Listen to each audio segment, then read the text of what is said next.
What's going on, guys? Welcome back to Winter Wolf's Den. We're a little bit behind on the times with She-Hulk on Disney+. So without any further ado, I just want to get into a couple of criticisms of the episode from last week before I dive right into the finale episode coming out tonight, but it's a little bit past my bedtime, so I won't be getting to that. And I'm going to say something that's going to shock a lot of you guys right off the bat for this episode. It might actually be the best one that I've seen so far, and I say that full well knowing that a lot of people are going to object to the show's depiction and treatment of Daredevil. Because yes, this was the Daredevil episode. We finally get him. But much like most of the other episodes, it's completely without connection to any larger issue or any of the larger lore or anything. It's likely a one-off, like most of our other partners, I might add. And it really just amounts to just one more fling that she has in the context of the episode. Admittedly, she does have a little bit of chemistry, I thought, with Charlie Cox playing Matt Murdock.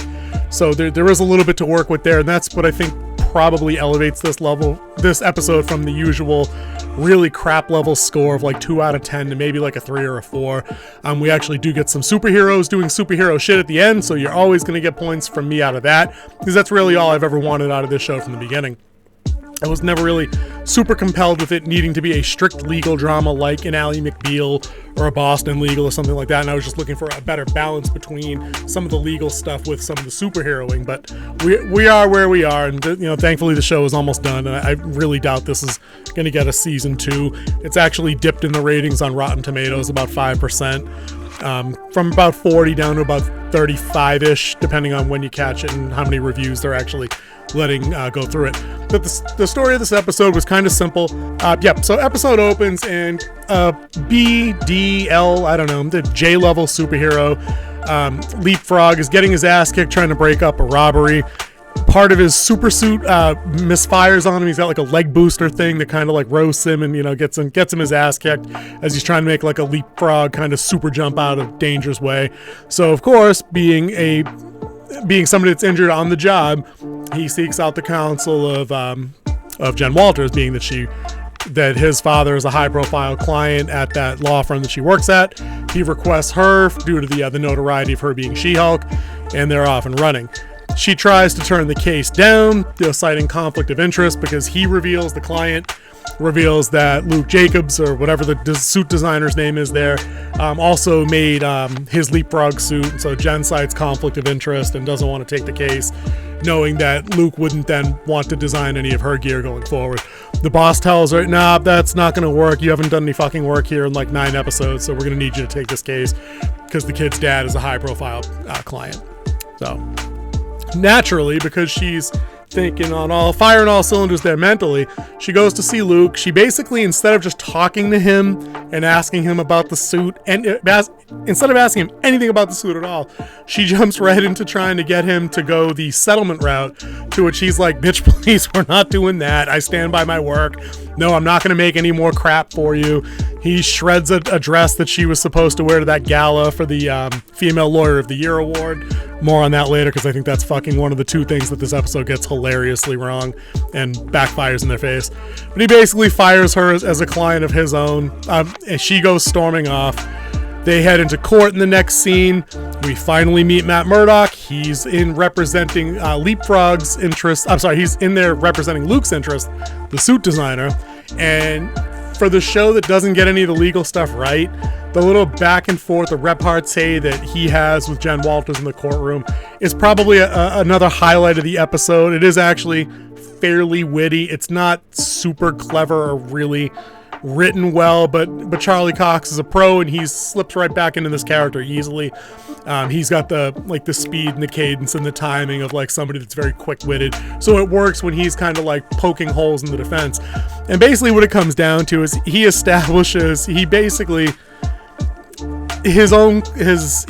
Jen's client to reveal that he fueled the super suit wrong with the wrong kind of fuel. Like the kid put jet fuel in it and he wasn't supposed to, so he kind of broke the suit on his own, and the judge throws the case out, and finds for Luke that he doesn't have to pay, because obviously the suit worked. The stupid ass kid put the wrong shit in it. So let's skip forward a bunch of this crap here.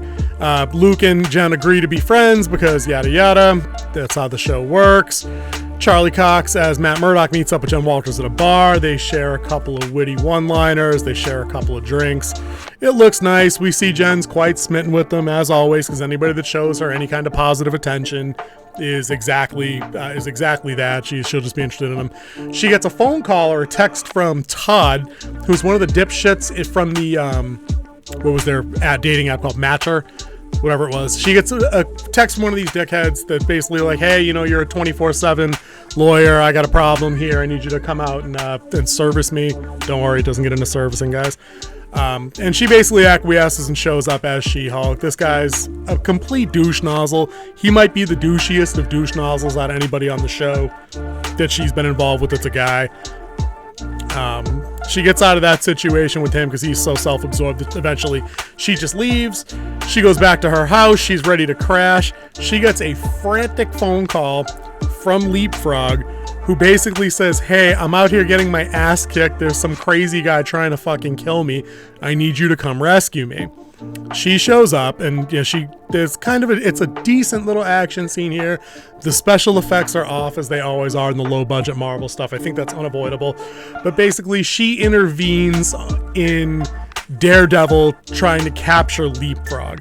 They have a little exchange. She shows off some superpower shit. She does her clap move that she relies on, like in, the 3 occasions that she actually becomes She-Hulk on the show. They have a little back and forth. Leapfrog escapes. Jen goes ahead and demasks Daredevil because the super clap, which we know she has, the super clap kind of disables Daredevil for a second, allowing Leapfrog to get away. Jen pulls the devil's mask off, and she's like, holy shit, is that you? And they sort out their little situation that's going on. There's a stupid joke that she makes about, dude, are you really blind? Because if you are, it's going to be problematic. I just hate that fucking word. You can put that right on the list of words that annoy me in our current vocabulary. But anyways, Daredevil reveals that Leapfrog has kidnapped and is holding as a prisoner Luke and demanding that he either repair the suit or make him a newer, better one. And that, Leapfrog is actually the villain of the episode there. They agree to team up. They go and they raid the Leapfrog's hideout, which is stupidly named the Lily Pad, which was not as funny as the writers thought it was. That whole scene was painful. They have Luke in there basically trying to repair the suit. Jen and Daredevil on top of the building kind of sort out what the battle plan's going to be. She wants to run in guns blazing because she's the Hulk. She's not going to get hurt. Whereas Daredevil laid out kind of like his plan of like a tactical entry and like a singular takedown of all the sentries one by one to not make any noise. And they kind of have a little back and forth. It's not going to open your sides up. It's not that funny, but it is passable for what it is. It's probably as funny as the show is going to get. So it wasn't awful. They actually give Daredevil his due during the entry scene. It's not shot as well as the old Daredevil on Netflix shows. The choreography is not as good, but you do get a darkened Daredevil in the hallway, just absolutely running fucking and ass kicking through a few of the guards. And right as the reinforcements show up and they're stacked like a dozen deep or whatever, She-Hulk comes crashing through the fucking wall or the ceiling or whatever it was and basically disables them all at the same time. And you're kind of like, okay, well, she's She-Hulk. That should have been how it happened. So it's kind of okay with that. We get through to the next part. They basically run through the rest of Leapfrog's guards. They free Luke. He makes nice with Jen and agrees to still work with them. And then we come up on what should have been the end of the episode. It's kind of Daredevil going home with She-Hulk. She depowers down into Jen. They're making out. They're about to get their busy on, and they get their busy on. And this is where it all kind of falls apart. All right? With what should have been the end of the episode here, and they even actually they break fourth wall, and Jen actually says it. She goes, this feels like it should be over, but there's probably something else. And she's like, oh yeah, the gala. And then they get into the gala, and this is what ruins the episode. So she rolls into the gala, which is supposed to be for Female Lawyer of the Year. But when she gets there, she realizes that she's Female Lawyer of the Year, and she gets up to accept her accolades when the MC announces. And for Female Lawyer of the Year, she stands up, and then like 15 other women stand up. So basically, Female Lawyer of the Year is a participation award within the context of the show. Her partner at the law firm there, I don't remember her name. I don't care to look it up. It was Book. She's an award winner also. She makes some stupid ass crack about the patriarchy and how everybody on the stage has had to do twice the work for half the money. And I'm like, no, that's not how that works, but okay. And then really we get the final throwdown in the episode basically is that this, according to Screen Rant, I believe the article was, the scariest Marvel villain ever is Intelligentsia, which is the Reddit ripoff collection of internet trolls. They spring their trap on She-Hulk and basically put up the little revenge video that Josh took, the pictures of her sleeping after Josh hooked up with her a few episodes ago. This is where that comes back into play. She sees it on the big screen. The crowd gasps. They clutch their pearls. She gets super pissy. She ends up kind of trashing the gala a little bit. Like she's about to smash the screen. She's going to try and find the Intelligentsia guys because these morons were actually there watching it live. They're wearing some dumbass masks and kind of on the other side of the audience towards the back. So she would have had to have gone through innocence to get to them. So basically, the chase goes down. She's pursuing a few, but it spills out outside. And when she gets outside, as people are trying to talk her down, the guys that were in the Miss Marvel show, I think it was like Department of Damage Control, or I'm not too familiar with it from like the print because it's a little bit after my time. But basically, cops with weapons that could take her down show up, and she kind of, she settles in and gives up. So we're gonna see her in custody probably at the beginning of the finale episode, and that's it. That it ends right after that. So it kind of calls into question a bunch of things that the writers said they were about, like the purpose of writing the stories that they wrote. And it just shows they really didn't think any of these things through. I'm just going to give you a few of the likes and the dislikes of the episode. And then I want to touch on a couple of key plot points that really just kind of betray everything the writers said they were standing for. And one of them is the walk of shame that Daredevil does the morning after the hookup. And then this nonsense at the end with her anger issues and the main villain of the show. Like I said at the beginning of the video, there are a couple of things in this episode that elevated above the other ones. Daredevil, and because he's not a favorite character of mine, it probably didn't hit me as hard as it hit some other people. But I didn't mind seeing him here. It made sense why he was here. He's away from New York and representing medical background guys, representing a client that he probably shouldn't have had connection with unless Luke in the lore is from New York. And maybe he was, maybe that's Daredevil's original creator, costume creator. I'm not sure. I'd have to go. Admittedly, I don't know. So he's there being a lawyer and he's effective. His fights are effective. Their banter is okay. He doesn't get punked so she can look better. They actually do play off each other really well, and the fighting between them also works well. They also have a semi-funny bit at the end where they're apprehending Leapfrog, where she's doing the rescuing of Luke and kind of doing the talking to Leapfrog, and Daredevil's just kind of in the back disabling all the guards one by one, just like running through them while she's doing the talking. So that part wasn't awful. Jen in this episode, not completely insufferable. I thought she was kind of charming, but I've said that about Tatiana Maslany before. She's a great actress. She can pull off a bunch of different kind of roles. She can emote when she wants to emote. She can draw in the serious moments. She comes across as serious, like in that stupid therapy session. There was a split second in there where I actually felt for her. So she's just doing probably the best she can with the crap that she's been given to work with. So I'm not going to fault her at all. Like I said, the courtroom stuff is okay. The superheroes doing superhero shit was okay. And that brings us to the stuff that I just didn't like about the episode at all. It still looks like shit. There's something wrong about the She-Hulk effect itself. It doesn't feel like she has any weight or substance on the screen. That sometimes happens with crap CGI. We all know that. We know it's bad when we see it, but we also know when it's good when we see it. And the earlier Marvel movies like Avengers, Age of Ultron, I thought was good. Civil War has good CGI.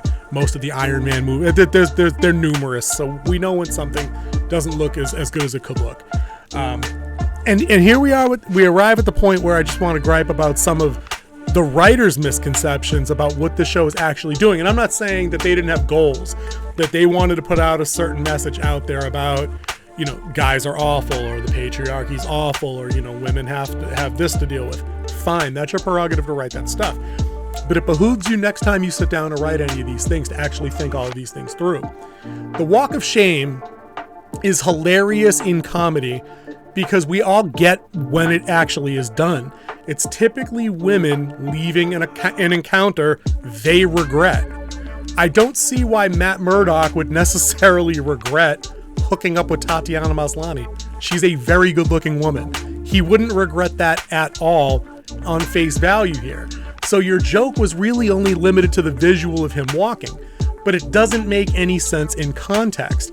Unless he had a reason to be ashamed, like she woke up first and was giving him cab money or some shit, it just doesn't work. It's you were relying on that on the punch of how the women got the better hand, or the women got the better hand dealt this time, but it doesn't work. It also comes up that same thing, like the where you own guys joke with her accepting the award. Like, how is it not making her look bad and the other women look bad if none of them can just win a Best of the Year award for themselves? We're talking about accomplished professional females in their field, and you're basically treating a Lawyer of the Year award like it's a trophy for like fourth graders. And you guys wrote that, not us, not the people watching, not the studio. You wrote that so you could write in that one dumbass line where Book's talking about having to do all the work and getting half the money. Why didn't you just have one of them fucking win the award? That way and not have it be a female Lawyer of the Year. It should have just been Lawyer of the Year, and then you could show somebody in a firm that happened to be female earning an accomplishment, and people would have gotten behind that. But you wrote it as a bad joke again, which brings us into section 3 of my absolute gripes with your crappy storytelling. You guys in episode 1 tried to tell us you ran your whole show under the pretense that Jen Walters was better equipped, better suited to deal with her anger than Bruce fucking Banner, because she'd been catcalled her whole life. Well, allegedly, we don't actually see any of that. We only ever actually see her winning on a professional level. So your total disregard for how to write anger in this character at the end, where she basically gets hulked up because somebody put up a picture of her like having a drunken makeout session with somebody she was dating in her home. Yes, it's embarrassing, but the fact is it wasn't anything that would completely destroy her career. It didn't call into question the morality of her character or anything like that. She wasn't smoking crack. She wasn't going to lose her job. But you had her hulk up over that and trash like the gala because internet bullies trolled her. Like, you're not heroic in that sense at all if your skin is so thin that you can't handle words. Whether or not you want to be a superhero, you're basically a fucking child. Sorry, not sorry. And that brings me to my last gripe, just to wrap up with that stupid article, and I wish I had it up on the screen for you guys. I might have to go back and find it in post. But the main villain of this show, Intelligentsia, so far, it's a stand-in for like Reddit and Twitter, where like jackasses get together and said mean fucking things to somebody with the absolute means to mop the floor with them. You're not in danger. You're not afraid. These are just chumps that have never touched a boob or grass, and you'd be better off if you just saw that and moved on with your life and went on and did great things. There's people you can help, there's money you can make, there's art you can create. You don't need to worry about Intelligentsia. You're a fucking Hulk. You'll be fine. But the show wants you to think that this is the largest obstacle in the world, and this is where these types of shows on Disney Plus and Marvel tend to fall apart.